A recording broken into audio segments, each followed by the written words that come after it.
Mesterem C régen. Emlékszek régen, mikor hazaértem iskolából, voltam ilyen 7-8 éves. Ledobtam a táskámat, és első dolgom az volt, hogy ültem a gép elé, és léptem fel a Mesterem C-re Skype PvP-zni egy jót. Voltak olyan napok is, amikor felkeltem csak azért iskola előtt hajnalba ilyen 4-5 óra fele, hogy fel tudjak kelni, kéleket farmolni haverommal, és tudjunk enchantolni havasan az enchantolóba, hogy fel tudjunk készülni délutánra az erős, fullos játékosok ellen Skype PvP-n, hogy tudjunk csatázni egyet a nagyokkal.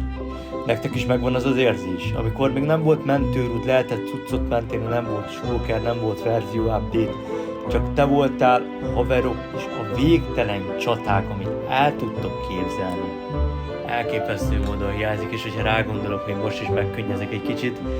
Haverjaimmal minden nap szoktunk nosztalgiázni az utóbbi időben, hogy milyen jó volt is régen.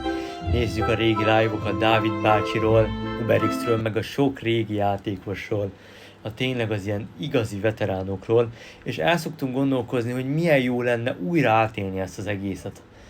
És nosztalgiázni egy kicsit abban az időszakban, amikor a rangoknak még volt értelme, volt egy közösség, akik miatt érdemes volt feljárni a szerverre, össze kellett farmolni a cuccokat, eldugni az Ender Chestbe, és tényleg gondosan kellett figyelni arra, hogy játszol, mit csinálsz, mert egy óvatlan mozdulat leesel, és katya volt mindennek. Szétnéztünk, hogy milyen szerverek vannak, amiken lehet játszani, és azt vettük észre, hogy egy olyan 1.8-as szerver nincs itt Magyarországon, aki meg tudná adni ezeket a régi emlékeket és nosztalgikus érzéseket, amikkel újra át tudnánk élni ezt a régi világot.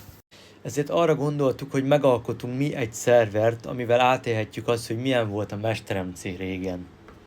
Most csütörtökön lesz nyitás, adok egy kis betekintést a mapról. Ugyanúgy kell elképzelni a játékmódot, táblákból kell gyűjteni a cuccokat, vannak arany, meg gyémánt, emeráld a jumpon, ki van bővítve egy-két dologgal, mint vannak mindenféle ilyen ládák, több oldalas Ender Chest, command blokkos teleportok, és egy csomó olyan dolog, ami más szerveren, például az Empire Crafton is elképesztő menő volt, de már nem találod meg őket sehol. Szeretnénk átadni egy nagy jó érzést nektek játékosoknak, és nem a pénz miatt, hanem a közösség és a nosztalgia miatt. Átélni újra és PvP-zni egy jót, mint a régi szép időkben, és újra gyereknek érezni magunkat. Ha szeretnétek adni ennek egy szervert, akkor most csütörtökön 5 órakor lesz nyitás. Lépjetek be a Discord szerverre, és Skype PvP-zzünk egy nagyon jót. Hozzuk vissza a régi emlékeket, és írjunk közösen történelmet.